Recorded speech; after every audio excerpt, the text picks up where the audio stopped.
નમસ્કાર મિત્રો, જય માતાજી।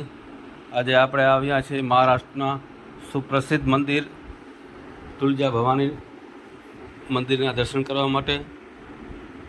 ભારતમાં તુળજા ભવાનીનું સુપ્રસિદ્ધ મંદિર મહારાષ્ટ્રના ઉસ્માનાબાદ જિલ્લામાં તુળજાપુરમાં આવેલું છે।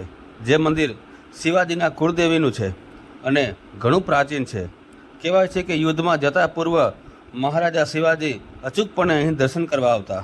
વળી એક વાયકા એવી પણ છે કે શિવાજીની ભવાની તલવાર એ અહીંથી જ સાક્ષાત માં તુળજા ભવાની આપેલી, જે હાલ લંડનના મ્યુઝિયમમાં હોવાનું કહેવાય છે।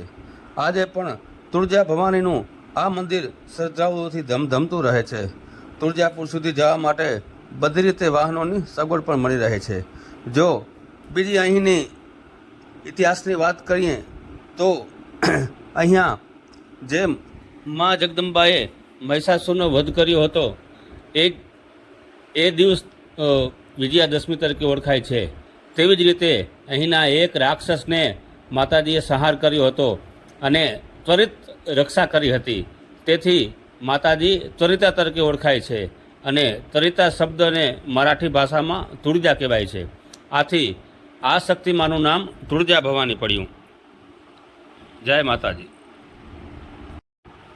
તુળજાપુર જવા સુધી અહીંયા બધી રીતે વાહનોની સગવડ મળી રહે છે। દક્ષિણથી આવનારા યાત્રી નાલદુર્ગ સુધી સરળતાથી બાય રોડ જઈ શકે છે, જે ફક્ત ઉત્તરી અને પશ્ચિમ રાજ્યોથી આવનારા તીર્થયાત્રી સોલાપુરના રસ્તે તુળજાપુર સુધી આવી શકે છે, જ્યારે કે પૂર્વના રાજ્યો તરફથી આવનારા યાત્રીઓ નાગપુર કે લાતુરના રસ્તે અહીં આવી શકે છે। રેલમાર્ગ તીર્થયાત્રી સોલાપુર સુધી રેલવે દ્વારા આવી શકે છે, જે તુળજાપુરથી ફક્ત 44 કિલોમીટરના અંતરે આવેલું છે। વાયુ માર્ગે તુળજાપુર સુધી આવવા માટે અહીંથી સૌથી નજીક હવાઈ મથક પૂના છે, જ્યાંથી બસ અથવા ખાનગી વાહનો દ્વારા આ સ્થળ સુધી પહોંચી શકાય છે। તો ચોક્કસથી આપ પણ જરૂરથી જરૂર અહીંયા દર્શન કરવા પધારજો।